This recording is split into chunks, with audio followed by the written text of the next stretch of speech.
अध्यक्ष महोदय, कल दिल्ली के इंद्रलोक इलाके में जुमे की नमाज अदा कर रहे लोगों पर पुलिस ने आकर लातें बजाई। आप एक देश बताओ ना, मुस्लिम कंट्रियों में कहाँ सड़कों पर नमाज होती है?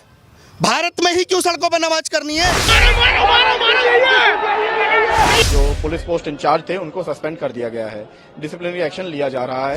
अगर लॉ एंड ऑर्डर मेंटेन करने की सजा सस्पेंशन के तौर पे मिलेगी तो फिर ये कोई पुलिस वाला जाकर किसी के खिलाफ नहीं खड़ा हो। मैं पूछना चाहूँगा हमारे वज़ीर आज़म से, बीजेपी के लोगों से कि बताओ वो जो मुसलमान जिसको आप हालत सजदा में नमाज में था, जिसको लात मारा गया है, जिसकी बेइज्जती की गई है, उसका ताल्लुक़ किस परिवार से? उसके साथ नाजायज होगी। जो उसकी फुटेज थी वो गलत दिखाई गई।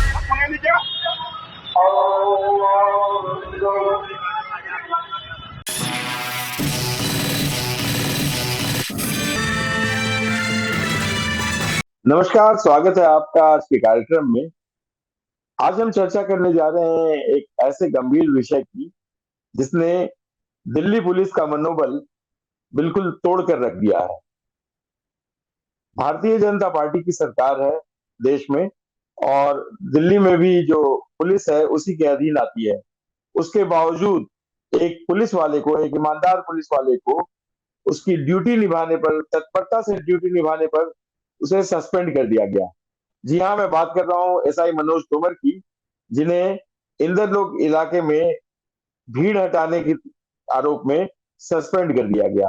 वो नमाजी सड़क पर आ गए थे और उन्होंने पहले रिक्वेस्ट की और हटाने के लिए, लेकिन कुछ लोग उनको भड़काने के लिए तुरंत उनके सामने सड़क पर बैठ गए और नमाज पढ़ने की एक्टिंग करने लगे, नमाज पढ़ने का ढोंग करने लगे।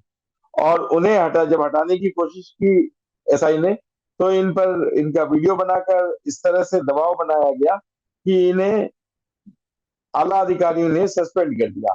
तो क्या है पूरा मामला, इस बारे में चर्चा करने के लिए हमारे साथ मौजूद है संवाद न्यूज इंटरनेशनल के संकेत चतुर्वेदी।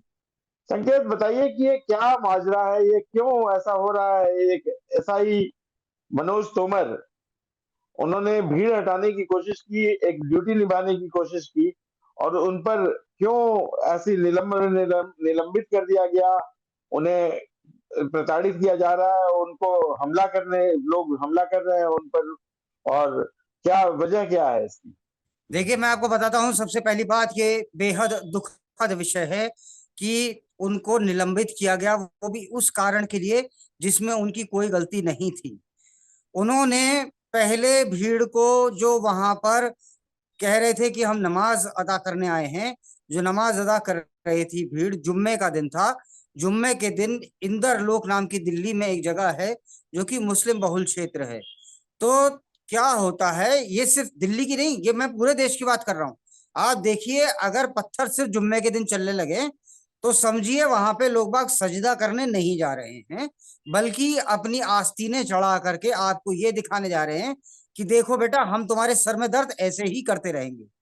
तो वहां पर इंदरलोक में रोड पे आकर के बिना परमिशन के ये लोग बैठे हुए थे। अब मैं आपको ये भी समझाऊंगा कि मतलब ये नमाज सिर्फ मस्जिद में भी हो सकती थी, ठीक है? पहले तो ये समझिए, ये लोग रोड पे आकर के घेर के बैठे हुए थे, इनको पुलिस ने हटने के लिए कहा। अब एक एग्जांपल पहले तो ये भी समझिए, मान लीजिए वहां से कोई एम्बुलेंस जा रही थी सर, कोई पेशेंट उसमें होता, ये रोड घेर करके बैठने का क्यों? आप पार्क में जाकर के भी तो नमाज कर सकते थे, सिर्फ रोड ही क्यों घेरी गई? सबसे पहले तो कोर्ट ने इस बारे में स्पष्ट आदेश जारी किया हुआ है कि सड़क पर नमाज नहीं होगी, नमाज हमेशा मस्जिद में ही होगी, भीतर होगी। तो उसके बावजूद ये सड़क को घेर कर एक नमाज पढ़ना, ये अपने आप में संविधान का मजाक उड़ाना हुआ। हाँ, तो देखिए, बात जो कुछ भी संविधान में हुई है वो तो ठीक है, लेकिन संविधान लागू कहाँ कहाँ करा जा रहा है, ये ज्यादा इंपॉर्टेंट बात है। जो लोग ये कहते हैं पहले कुरान, पहले क्या, पहले संविधान या पहले कुरान, पहले कुरान, वो आपकी बात सुनेंगे क्यों? और ऐसा नहीं है कि आप किसी रिलीजन की इंसल्ट कर रहे हैं। देखो साहब, अगर आप सऊदी अरेबिया में, किसी भी इस्लामिक कंट्री में भी, दुबई में रोड घेर करके आप नमाज पढ़ेंगे ना, पुलिस वाला आपको उठा के बंद कर देगा। और वो पहले जो मनोज कुमार हैं, मनोज तोमर जी, ये पहले समझा रहे थे इन लोगों को कि मत करो ऐसे, मत करो, रोड मत घेरो।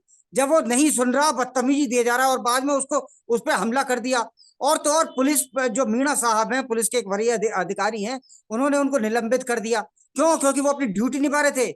एक मेरे को आर्टिकल आपके बात पे याद आया, इन्होंने लिखा था, किरण बेदी ने, उन्होंने कहा जो आईपीएस अधिकारी है वो अपने समक्ष कार्य करने वाले जो उनसे नीचे स्तर के पुलिस वाले होते हैं ना, उनको वो काला हिंदुस्तानी से कम नहीं समझता और स्वयं को वो अंग्रेज अधिकारी से कम नहीं समझता। जब मन में आए कोई बात नहीं, उठाओ सस्पेंड कर दो। अगर मान लीजिए वहां पर भीड़ जमा हो जाती, किसी की डेथ हो जाती, यही खबर बिल्कुल एग्जैक्टली खबर एम्बुलेंस में किसी की डेथ हो जाती, ये फिर से सस्पेंड होते। मतलब एक मन का भाव है, जब मन में आया कर दो सस्पेंड, कोई बात नहीं। तो ये देश के कानून की खिल्ली उड़ाने के समान है और ये कुछ नहीं है, ये संपूर्णतः गलत है और ये नहीं होना चाहिए। इस विषय को दिल्ली विधानसभा में भी उठाया जा रहा है। विधायकों ने हंगामा शुरू कर दिया है। आम आदमी पार्टी केजरीवाल के विधायकों ने हंगामा शुरू कर दिया है और भी कई पार्टियों का समर्थन मिल रहा है उन्हें, और इसको एक बड़े मुद्दे के तौर पर उठाया जा रहा है। कई इलाकों में लोग सड़क पर उतर आए हैं, धरना प्रदर्शन कर रहे हैं, केवल इसलिए कि उस भीड़ को हटाया गया वहां से। तो क्या ये एक राजनीतिक दबाव, एक मनोवैज्ञानिक दबाव बनाने की कोशिश नहीं की जा रही है?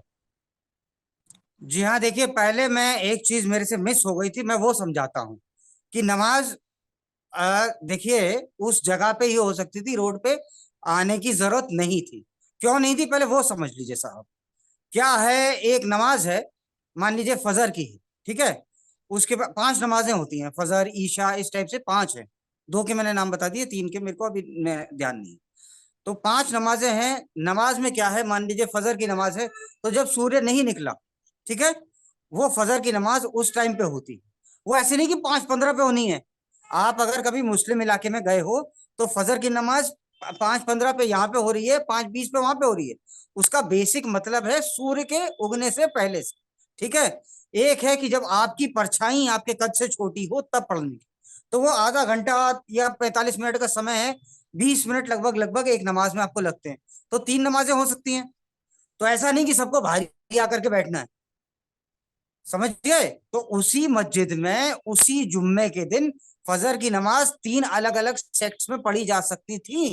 ये ऐसा यहीं पे भी नहीं, सऊदी अरेबिया जो एक इस्लामिक देश है वहां पर भी हो रहा है।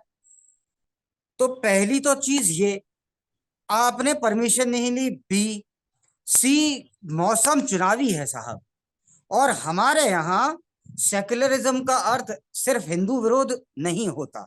हमारे यहाँ सेक्युलरिज्म का अर्थ मुस्लिम अपीसमेंट भी होता है कि कैसे भी हो बस इन्हें खुश रखो।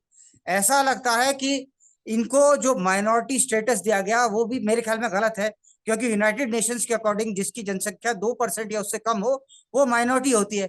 ये तो सेकंड लार्जेस्ट पॉपुलेशन है वर्ल्ड में। सबसे ज्यादा मुसलमान कहाँ रहते हैं? इंडोनेशिया के बाद इंडिया में।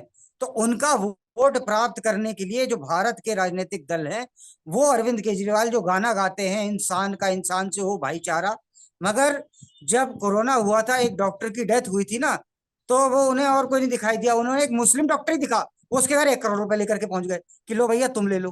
वो पंजाब जा जाते हैं पैसे देने के लिए। बेसिकली इन लोगों का, आम आदमी पार्टी वालों का या किसी का भी मकसद सिर्फ एक है। इतना ही नहीं, निर्भया कांड में जो आरोपी था, मतलब मुजरिम था, जो बदमाश था, नाबालिग था, वो माइनॉरिटी यही शांति दूत था, तो उसको करोड़ों रुपए देकर उसको रिसेटल किया गया। कहाँ सेटल किया गया अभी किसी को बताया नहीं गया, उसको, लेकिन अच्छा मतलब हेवी अमाउंट दिया गया और ऑफिशियल तौर पर दिया गया। ये देश, मेरी बात का विश्वास मानना, जो लोग कहते हैं ना, स्पेशली कांग्रेस वाले, डेमोक्रेसी खतरे में है, संविधान खतरे में है, ये वाकई खतरे में है, मगर वो ये नहीं बताते कि ये खतरा स्वयं ये सेक्युलर पार्टियों से ही है। आप खतरे में हैं, बाकी हिंदू खतरे में है, दिखाई नहीं दे रहा। वो मनोज तोमर एसआई बाद में था, वो मनोज तोमर पे हमला इसलिए हुआ क्योंकि वो हिंदू था, क्योंकि वहां नौटंकी करनी थी, क्योंकि इस्लाम का नाम आगे करके आपको इस देश के लिए न्यूसेंस क्रिएट करना है। और हिंदू की भी बात नहीं है।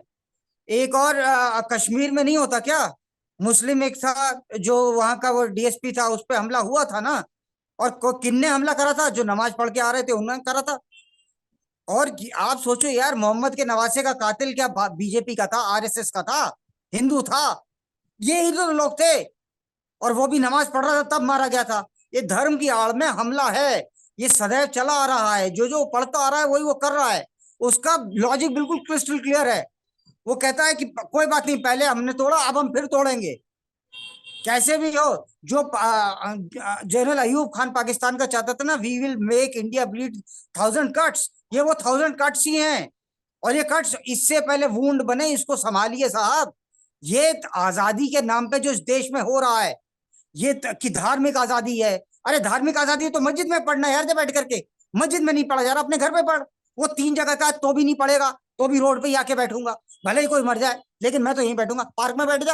अब आप देखो, अब मैं एक वो था, वो जो पुल पे मर गए थे, जिसकी बाजार थी पुल पे, बाजार एक पुल पे भी थी। पुल पे आके कौन सा मर गया था, वो भी इधर से उधर तक। कोई साला प्लेटफॉर्म पे मर जाएगा, कोई जाकर के मर जाएगा वो फुटपाथ के ऊपर।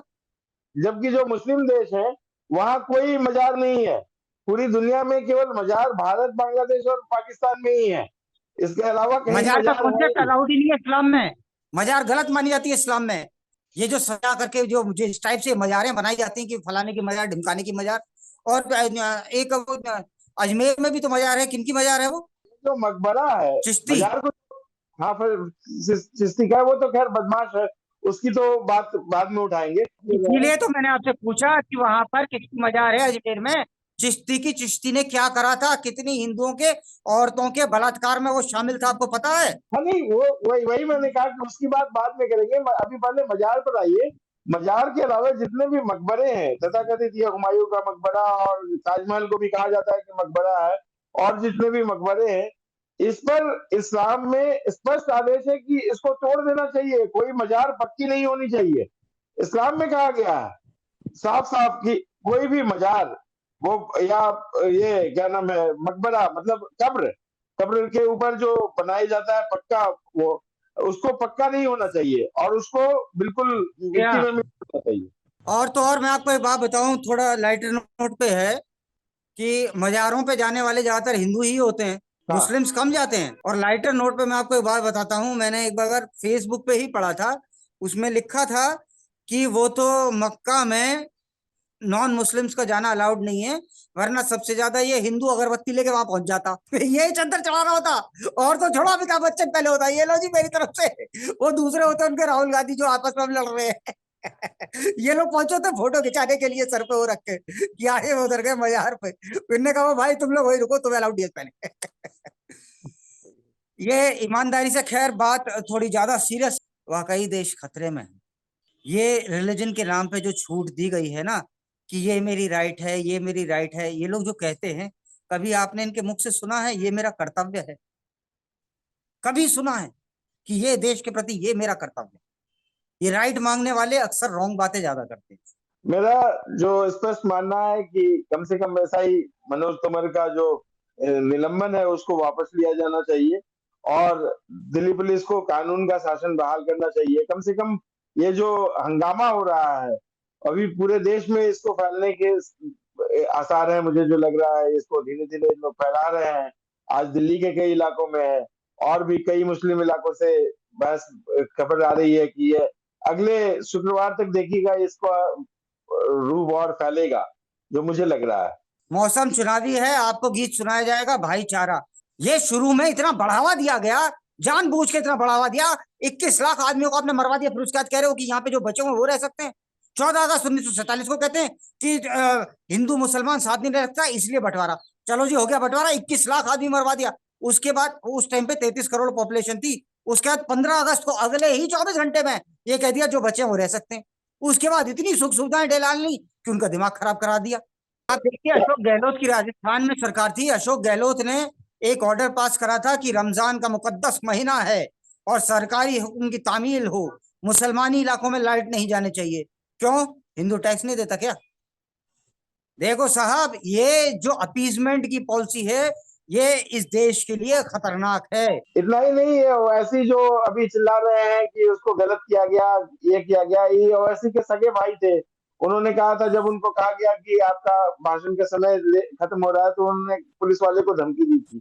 तो इस तरह से हाँ ये जो अपीजमेंट वास्तव में जो कम से कम अभी दिल्ली में तो कम से कम सरकार को, जब भाजपा सरकार है केंद्र में और उसके अंडर में दिल्ली पुलिस है, तो उसको तो इस तरह की इम्पीचमेंट नहीं करनी चाहिए कि एसआई को सस्पेंड कर दिया जाए, जो अपनी ड्यूटी निभा रहा है, ईमानदारी से अपनी ड्यूटी निभा रहा है, तो उसको एक सस्पेंड करके उसको उसके ऊपर मुकदमा चलाया जा रहा है। ये गलत बात है। मनोज कुमार एसआई ने काम बिल्कुल सही करा था, बस उसने वक्त थोड़ा गलत चुना था।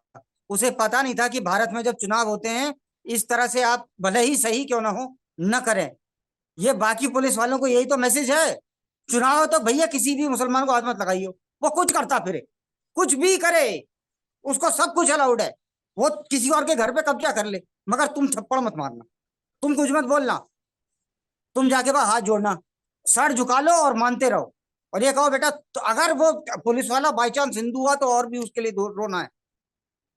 यही है कि वो अगर हिंदू है तभी उसके लिए ज्यादा परेशानी का की विषय है।